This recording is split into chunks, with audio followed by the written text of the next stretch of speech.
What if events went differently? In Disney Pixar's Toy Story, imagine a scenario where Woody turned evil. Welcome back, my fellow watchers of the multiverse, to another What If episode. And in today's What If, we're going to be diving deep into the realm of Toy Story and seeing what would have happened if Woody was possibly casted aside. Now, what would happen to Woody in this alternate Toy Story timeline? It would be very interesting to see. Would this take a darker turn than usual, or would Woody have some sort of redemption arc? I do want to give a massive shout out to our Patreon and YouTube community supporters. We have tons of new watchers coming into the community and just everybody being so supportive, especially on the brand new live streams that we're doing here on the YouTube channel. So again, I want to give everybody a massive shout out. And that being said, if you guys do want to tune into a live stream or an event, I would highly recommend that you guys subscribe and turn those notifications on so you never miss an upload. And also, we have a brand new Twitch, and I would highly recommend that you guys give that a follow and check it out, as well as the brand new YouTube Shorts, where we kind of do a more of a food for thought type of situation with the shorts. It's something that we're doing here on the channel, and it's very interesting to get everybody's ideas and opinions on some of these alternate scenarios. But that being said, my fellow watchers of the multiverse, grab some popcorn, grab whatever you have to do, as we're going to be diving into a horrific Toy Story episode. Filled with the most complex of emotions. These emotions can sometimes be so unpredictable that all it takes is a spark to create an entire sequence of never-ending chaos. But did you know that humans are not the only ones who feel these rapid emotional changes? Or did you not realize that your toys feel too? And sometimes all it takes is one spark to cause a toy to go berserk. You're not dreaming. Buzz Lightyear. Location: Andy's room. Everything had been going on smoothly. Andy was so excited to go to cowboy camp, and Woody was meant to be his +1. But of course, Andy could not help but play with all his toys one last time before he took Woody on a trip. As he played with them, he felt a certain kind of surreal peace. It was perfect, until he accidentally caused Woody's arm to tear. Suddenly, Andy's emotions fell from a cloud 9 to 0. Disappointed, he called out to his mother, who suggested that they could fix Woody on the way. However, a heartbroken Andy decided that there was no need carrying Woody along anymore. He subsequently placed Woody on the shelf and left with his mom. As Andy left, all the toys reanimated, shocked at the fact that Woody had just gotten shelved. Woody, more shocked than the others were, ran to the window and in pain, watched as the car drove away. Andy. Woody called out, but he knew Andy could not hear him. Suddenly, a lot of emotions went through his mind. As his mind began to collapse, Woody closed his eyes and shut everything out. Without saying a word, he walked away, much to the worry of the other toys. That night, Woody was gone. Some weeks later, when Andy returned from cowboy camp, he was extremely excited, something that made the toys excited as well. As Andy arrived, he quickly urged his mother to join him as they moved upstairs to fix up Woody finally. However, as he arrived in his room, he realized to his sadness that Woody wasn't there. Anxious, Andy began to search his room, wondering where Woody was, but he could not find him no matter how he tried. Heartbroken, Woody gave up on the search, curled up beside his bed and began to sob. Though unanimated, the toys could feel the sadness radiating out of Andy. Location: the attic. That night, Buzz Lightyear and Stinky Dog walked up to the attic, where Woody had been hiding. Woody was seated behind a large book, in a spot that was so dark that neither Buzz nor Stinky Dog attempted to enter. They beckoned to Woody to come out into the light, but he was having none of that. He remained behind the book and did not even answer them. Buzz noted that Andy had returned. He noticed a small movement behind the book when he said this. Phew. Woody still flinched at the mention of Andy. That was definitely a good sign. Buzz continued. He mentioned that Andy was willing to fix up Woody, and when he did, everything would go back to the way it was. Buzz also noted that ever since Woody had condemned himself to the attic, nothing had been the same. The toys had consistently been worried about Woody, but most of all, Andy wasn't happy because he could not find Woody. Stinky Dog added by beckoning Woody to come home. However, they got silence as a response. Believing Woody still needed time to get over his hurt, Stinky Dog motioned to Buzz for them to leave. As they left, Buzz took a second to look behind. There was something off about Woody's silence, but he decided to ignore it as he left the room. 3 days later.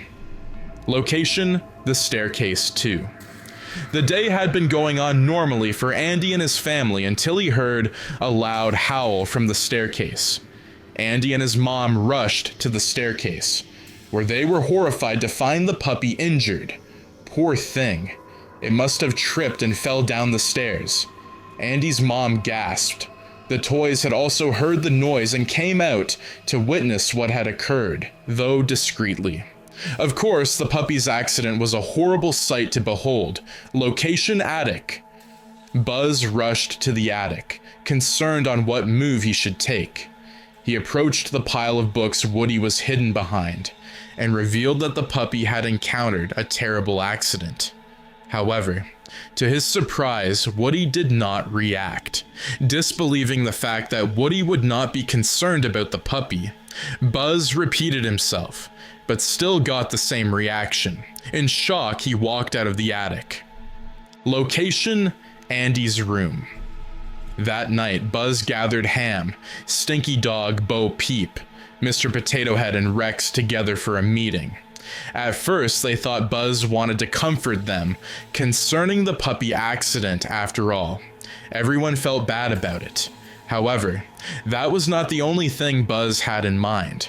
Buzz began to tell the toys that he noticed a strange behavior in Woody, and it was about time they did something about it. Ham asked what he meant, and Buzz explained that his gut was telling him that the puppy accident wasn't actually an accident. This definitely caused the toys to gasp. Bo Peep asked if Buzz was in any way insinuating that Woody had something to do with the puppy accident, but Buzz admitted that he wasn't particularly thinking in that manner. However, he was urging the toys to eliminate every possible option. To his surprise, Buzz was met by strong resistance. You're supposed to be his best friend. Ratting him out like this isn't very friendly of you, Mr. Potato Head noted as he walked away. Ham also noted that while he knew Woody was many things, Woody was not a monster.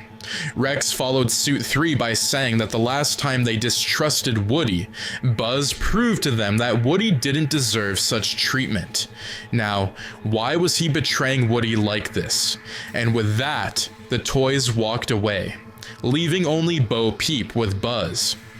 Buzz urged Bo Peep to believe him. He cared about Woody and he felt Woody needed help. Bo Peep stood transfixed for a second. Then she shook her head and walked away.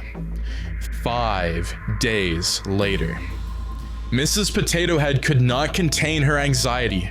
She gasped continuously, even as Bo Peep and the other toys attempted to calm her down. But then, the toys weren't exactly calm themselves. This morning, Mr. Potato Head and Stinky Dog were nowhere to be found. Buzz had stationed the mini soldiers to search for them everywhere, but they could not be found. Knowing that they would not have wandered off on their own without coming back, Buzz had no other choice but to conclude that they were missing. The toys were trying hard not to panic, but the difficulty level of not panicking was on another level entirely. Where did Mr. Potato Head and Stinky Dog run off to? As Bo Peep tried to comfort Mrs. Potato Head, she looked up the attic and held her breath, hoping that what Buzz had said some days ago did not have an element of truth to it. The next night, Buzz had spent so much time looking for Mr. Potato Head and Stinky Dog that he almost collapsed on the floor. The other toys were now looking up to him for direction, and so far he had been able to come up with nothing. Deep down, Buzz's instincts were leading him to the attic, but he refused to go there again. He had no idea what he would see when he got there, and he wasn't sure he was ready to face Woody again. Deep down, he felt horrible for accusing Woody of being responsible for the puppy accident, but worse still, he still felt like Woody was hiding something from them. Suddenly, a mini soldier approached Buzz and informed him that he was needed in Andy's bathroom. Taking the hint, Buzz quickly followed the mini soldier to the bathroom, hoping to find something positive. However, he was shocked at what he saw. In the bathroom was Rex torn to shreds. Buzz stood for a moment, transfixed at the spot. The mini soldiers urged him to give them a command, but Buzz was too shocked to move. Right now, he was looking at the leftovers of someone that used to be his friend. He did not know what to feel at this point. However, with a lot of determination, Buzz shook his head and instructed the mini soldiers to quietly dispose of Rex's body until he got to the bottom of this. They had to make sure that the other toys and Andy did not find out about this.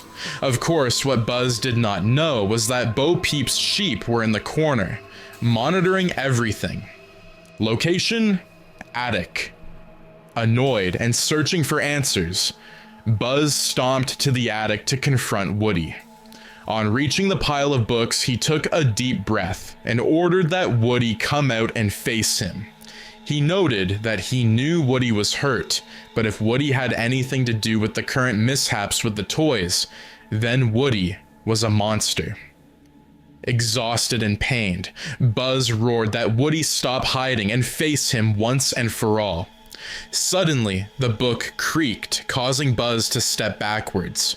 Woody emerged from behind the book, covered in dust and a scary frown on his face. His torn arm had been ripped off and replaced completely with a weird, cybernetic spider-like arm. Only then did Buzz realize that Woody did this to himself. With no emotion in his voice, Woody revealed that he was not a monster. However, Andy was the real monster. Andy had torn his arm and still shelved him. Now, Woody was determined to take away everything that Andy loved. Heartbroken, Buzz asked if Woody was responsible for the deaths of Mr. Potato Head, Stinky Dog, and Rex. Woody did not answer, but his body language gave him away. Buzz knew at this moment that Woody was different. Woody had killed his own friends, and there was no telling what else Woody would have been capable of. Buzz lunged towards Woody, but Woody used his cybernetic arm to push Buzz to a trap, which pinned his leg down. With that, Woody noted that he wanted to hurt Andy step by step, but now he was going to kill Andy and get it all over with. Then Woody left. As soon as Woody left, Buzz was surprised to see Bo Peep step into the attic. As she arrived, she noted that she had been using her sheep to obtain information, and she believed everything Buzz said about Woody. As she released Buzz, Buzz noted that Woody was far gone, and they had to stop him by any means necessary. With a sad sigh, Bo Peep revealed that she instructed the mini soldiers to construct something that could be to their advantage. And with that, Buzz left. Location: Andy's room. Andy was peacefully sleeping, completely oblivious to the fact that there was a kitchen knife right above his head held by Woody. Before Woody could let go, he took a moment to remember all the amazing times he spent with Andy. Now deciding that these memories meant nothing, Woody let go of the knife, but for Buzz Lightyear jumping in the way and kicking the knife aside, it would have landed on Andy's chest. "That's enough," Buzz roared as he attacked Woody, pushing him through the window. The two toys fought with a lot of passion, though Woody's cybernetic arm gave him an advantage. Woody almost overpowered Buzz until the mini soldiers arrived from their different positions and began to attack Woody. With Woody distracted, Bo Peep emerged and signaled her sheep to tie Woody to a rocket that was in the courtyard. Apparently, Bo Peep had instructed the mini soldiers to build this rocket a while ago. With a sad sigh, Bo Peep turned to Buzz and nodded. Understanding what he had to do, Buzz turned to the trigger and fired his light-based laser on the rope. The heat from his laser set off a spark that eventually developed enough force for the rocket to launch into the air. The rocket flew with Woody screaming on it, exploding midair. And with that, the toys remained completely silent. 6 months later, the loss of multiple toys of his had caused Andy to give up playing with toys in no time. He soon began to focus on other interests. Meanwhile, the toys had never been the same again ever since the death of Woody. Particularly Buzz. He had condemned himself to the attic, hoping to mourn his friend there all the days of his life. Now, what did you think of that Toy Story What If? If you guys do enjoy these what ifs and would like to see more, I would highly recommend that you click that big red subscribe button, as it goes a long way, as well as turning those notifications on so you and your friends are all up to date with the latest content. We have a bunch of brand new content that is releasing on the Patreon, as well as the YouTube members only page, where you can get a bunch of behind the scenes content, what we're doing behind the scenes of the channel. And also, I would highly recommend that you guys hop into the live streams, as you never know when your request will be made. I'm seeing a ton of different requests, and we've done 2 different types of streams. We've done writing your requests down live, and we've also done some live writes. So again, if that's something that you're interested in, I would highly recommend that you turn those notifications on so you never miss a beat. But again, thank you guys so very much for tuning in to today's episode. And again, want to give everybody a massive community shout out. You guys have been just killing it these days, and I can't thank you enough for the support. As the support anywhere, it goes a long way, and I just can't thank you enough. I see it every day, and I want to acknowledge everybody that I really do appreciate it. But that being said, I'll see you in the next video, my fellow watchers. As always, take care and have a wonderful day. Peace out.